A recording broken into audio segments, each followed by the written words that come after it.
오늘 주시는 하나님의 귀한 말씀 이사야서 6장 1절에서 13절까지 말씀을 가지고 내가 여기 있나이다 나를 보내소서 제목을 가지고 하나님의 귀한 말씀에 은혜를 나누기를 원합니다. 자, 오늘 주시는 말씀 너무나 그대로인 것 같습니다.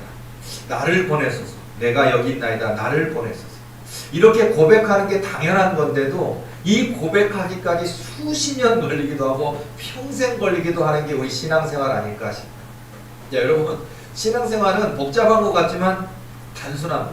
단순성 속에 진리가 있거든요. 막 머릿속으로 막 이렇게 자로 재보고 줄자로 재보고 생각해보고 판단하고 그렇게 하는 것이 아니라 하나님 말씀하심에 아멘, 주의 뜻이 내 삶에 이루어지리이다, 이런 고백하면서 하나님이 내게 부족하고 연약할지라도 부르신다면 내가 여기 있나이다, 부족한 연약한 내 모습이지만 내가 여기 있나이다 나를 보내소서로 고백하면 여기서 놀라운 역사가 일어납니다. 부족한 내가 채워지는 역사가 있다는 거예요. 어리석은 내가 지혜로운 내가 되는 역사가 있다는 거예요. 내 힘으로 하던 내가 하나님의 권능을 던지고 나로 변화되는 역사가 있다는 거예요. 혼자서는 할 수 없는데 돕는 자를 붙여주셔서 합력하여 선으로 이루는 역사로 하나님 만드셔서 보내는 역사가 있습니다. 그러니까 여러분, 나 안 되는데요, 지식이 부족한데요, 아직 나는 훈련이 안 됐는데요, 나 혼자서는 할 수 없는데요, 이 부분조차도 맡길 때 역사가 있을 줄로 믿습니다. 여러분, 우리는 진짜 살아계신 하나님을 믿고 있기 때문에 그래요. 오늘 여기 계신 우리 노리교회 식구들만이 아니죠. 지금 이 예배 시간에 전국에 전세계 많은 하나님의 아들딸들이 예배를 드리고 있는데 우리는 진짜 예배를 드려야 됩니다. 진짜 믿음이 있어야 됩니다. 진짜 기도해야 됩니다. 왜요? 하나님이 진짜이시기 때문에. 이제 우리 하나님 진짜시니까 할 수 있는 능력이 있으시다니까요. 요만큼 능력이 아니라니까요. 성경을 다 한번 보세요. 구약 성경, 신약 성경, 구약 39권, 신약 27권, 통 66권 전체 말씀 보면 우리 하나님이 얼마나 광대하시고 얼마나 위대하신 하나님인 것을 우리가 알 수가 있습니다. 우리 하나님이 못 이루실 일이 없다라는 거예요. 얼마나 크고 광대하신 일이에요. 그런데요, 우리 하나님께서 우리 인류를, 우리 인생들을 얼마나 귀히 여기시는지 이것을 우리는 또 발견할 수가 있습니다. 그러니까 많고 많은 사람 중에 나를 아실까? 우리 대한민국만 하더라도 외국에도 그렇잖아요. 각 나라 미국도 있고 영국도 있고 독일도 있고 일본, 프랑스도 있고 수많은 나라의 언어가 있고 민족이 있는데 일단 거기는 그렇다고 치고 우리나라만 하더라도 정말 많고 많은 이 대한민국 땅 안에도요 많고 많은 문화가 있고 방언도 있고요. 예를 들어서 제주말 하시는 분도 있고 경상도 말 하시는 분도 있고 전라도 말 하시는 분도 있고 수없는 사람들의 믿음의 사람들이 있는데 그들의 언어를 하나도 놓치지 않고 다 들으시는 주님이십니다. 우리가 예를 들어서 경상도 방언 들어오면 코미디의 소재로 쓰지만 이렇게 보면서 못 알아들을 때도 있고 또 언젠가 저는요 제주도 방언 사투리 하시는 보니까 뭔 소리인지 모르겠어요. 외국말 하는 줄 알았어요. 근데 보니까 제주도 말이라고 그러더라고요. 그런데요, 그분도 만약 어떤 교회 집사님, 권사님이시라면 아마 서울 사람이 와서 제주도 교회에 왔다가 이분이 방언으로 기도하는 또는 사투리로 기도하는 걸 들으시면 도대체 저게 뭔 소리여 할 수도 있어요. 방언 하나? 외국말 하나? 근데요, 하나님은 우리는 못 알아듣지만 하나님은 그 사투리조차도 명확하게 정확하게 뭐 때문에 힘든지, 뭐 때문에 울고 있는지, 뭐 때문에 부르짖고 있는지, 얼마만큼 기도했는지 하나님 앞에는 명확하다라는 사실. 그러니까 하나님이 우리를 아신다는 게 얼마나 큰 힘이 되는지 몰라요. 아신다. 나를 아신다. 얼마나 큰 일일까. 여러분에게 만약에 도움을 줄 수 있는 사람이 있다고 생각해 보세요. 예를 들어서 여러분 인생에 변호사도 어떤 법적 소송에 만료될 필요는 없겠지만 그래도 변호사가 있다면 어떤 억울한 일을 당할 수도 있잖아요. 그랬을 때 여러분이 물어볼 수도 있고 법무사가 있다면 변호사가 있다면 물어볼 수 있잖아요.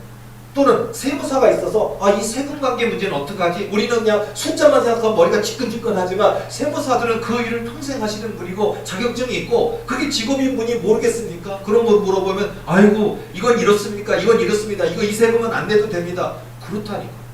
옛날에 한번 저도 세무사를 통해서 이렇게 부탁한 적이 있는데 똑똑 소리 나더라고요. 그냥 그분들에게 명쾌하더라고요. 목사님 요거는요 안 내도 되고 요건 내야 되고 요거는 세금 정산해서 요건 빠질 수가 있고요. 이렇게 하면 됩니다. 걱정하지 마세요. 딱 하니까 와 진짜 절약되는 게 엄청 많더라고요.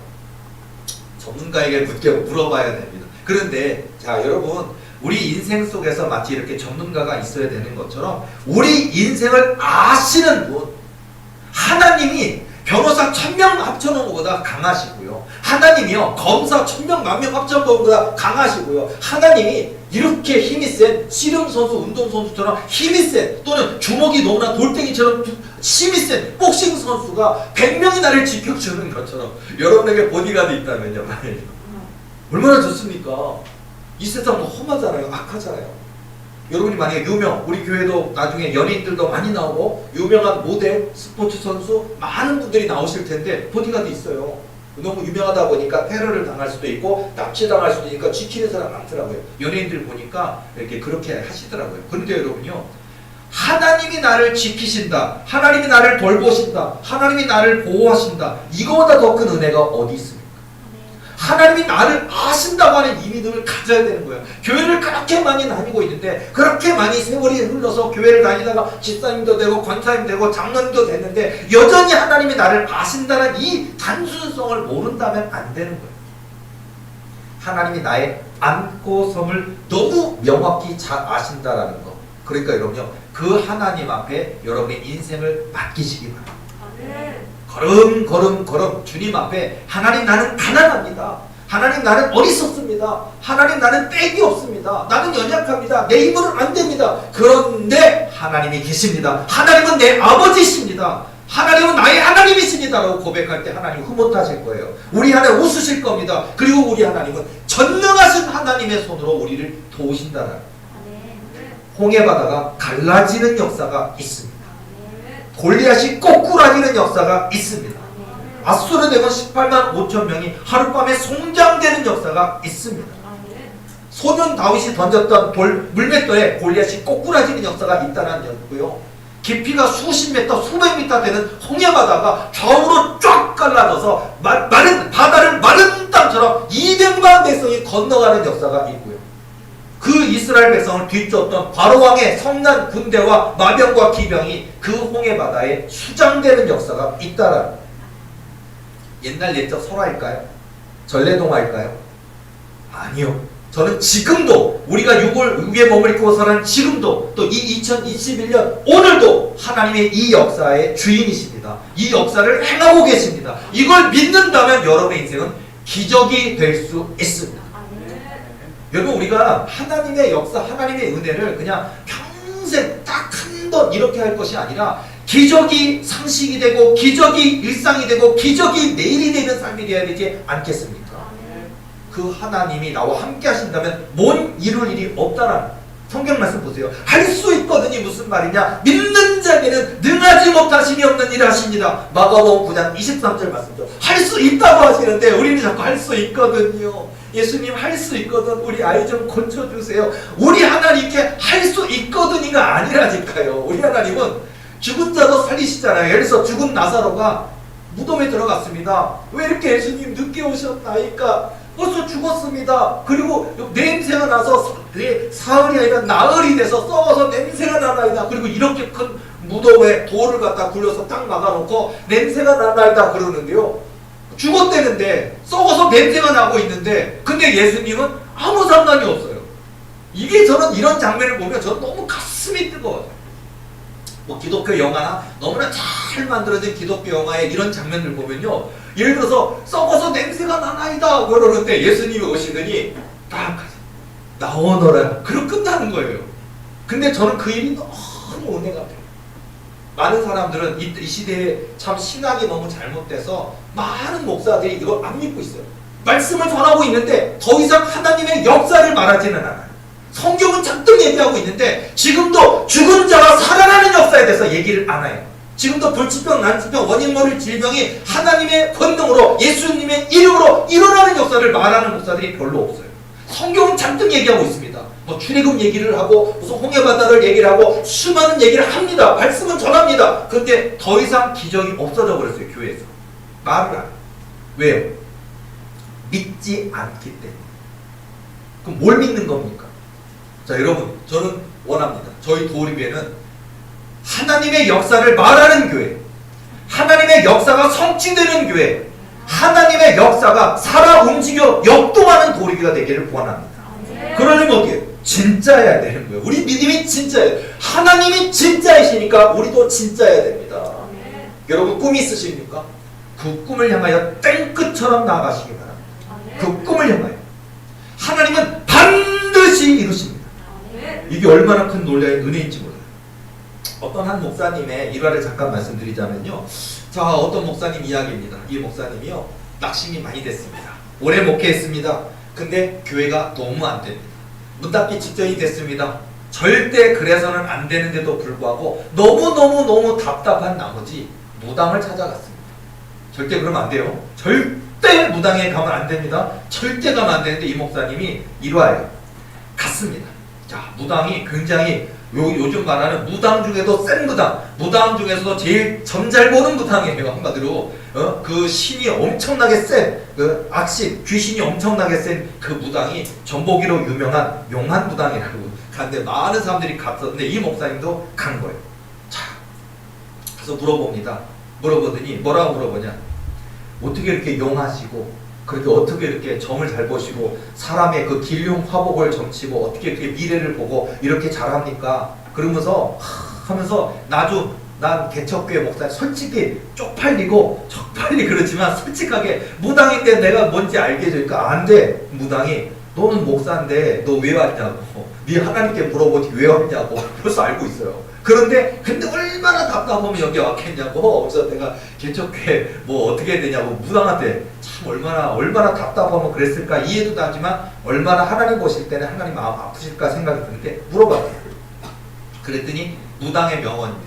뭐냐면 무당이 나는 가짜를 진짜처럼 하는데 너는 진짜를 가짜처럼 하잖아. 그러니까 안 되는 거야. 목사님이 충격을 받았대요. 그 말에. 나는 가짜를 진짜처럼 하잖아. 너는 진짜를 가짜처럼 하잖아. 그러니까 안 되는 거야.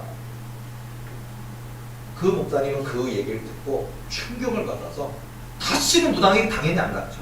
그분의 책에 나오는 얘기예요. 그리고 그분은 그 다음부터 크게 깨닫고 회개 엄청 많이 했죠. 무당에게 찾아갔으니 물론 이게 죄입니다. 이거 엄청난 죄예요. 하나님 용서하시지 않는 죄예요. 이걸 무당에 가지 마세요. 점도 보지 마시고요. 근데 어쨌든 이루하긴 한데 크게 깨닫고 진짜인 하나님을 붙들기 시작한 거죠. 자, 우리 보리교회 뭐 이 땅에는 많은 교회가 있고 많은 예배가 있고 다 하나님이 임재하시고 기뻐 받으신 예배지만 저는 우리 보리교회 예배가 진짜 예배가 되길 원합니다. 내 믿음이 진짜 믿음이길 원합니다. 진짜가 진짜야죠.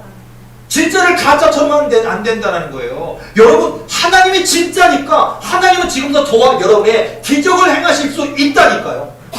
하나님은 여러분의 뿔을 높이실 수 있다니까요. 지금도요, 소년 다윗인데 도무지 이 다윗이 왕이 될 수 없는 사람인데 왕이 될 가능성이 0%인데 그 소년 다윗이 이스라엘의 왕이 되는 역사를 하나님은 행하신다니까요. 요셉이 정말로 아버지한테는 귀한 자식이고 또 그랬지만 어릴 적에 좋은 꿈을 꾸고 그래서 그런 꿈을 꿨나 보다 하지만 형들한테 그런 꿈 얘기를 할 때마다 형들은 미워했어요. 너가 과연 우리의 주권자, 너가 우리의 왕이 된다는 말이냐 하면서 웃기고 있네 라고 조롱했지만 어쨌든 그러다가 결국은 형들의 미움을 받았고 형들이 잘 있는지 양을 잘 치고 있는지 보라고 그랬더니 갔더니 이 요셉을 잡아서 형들이 빈 우물가에 던져버렸잖아요. 죽으려고 그랬던 거예요. 굶어 죽어라. 그러다가 안타까우니까 그럴 수는 없어서 그냥 노예상이 지나가는데 애굽의 노예상이 지나가는데 거기다 팔아버린 거예요. 그 인생 끝나버렸어요. 도무지 요셉은 여러분 이 노예가 돼버렸다는 거, 보디발의 집에 팔려갔지만 이 보디발의 집에서 머슴이 되고 노예가 됐다는 거는요, 얼마나 학대를 받고 얼마나 굶주리고 얼마나 고통스러운, 쉴 시간도 없는 아무 소망이 없는 인생이에요. 그런데 요셉은 충성했습니다. 그랬더니 하나님이 은혜를 주셨어요. 그리고 이 보디발조차도 제가 하는 일보다 잘 되네, 쟤 때문에 내가 잘 되네. 그래서 걔를 이 보디발의 이 모든 것을 재반 사무를 맡기는 자리에 놨어요. 자, 이것까지 좋은데 충성된 자였는데 자기 아내가 이미 저 바람피는 여자고 문지는 여자를 왜 몰려겠습니까? 보디발은 다 알고 있습니다. 그런데도 불구하고 아내가 저 요셉을 유혹합니다. 잘생긴 요셉을, 청년 요셉을 유혹합니다. 그랬더니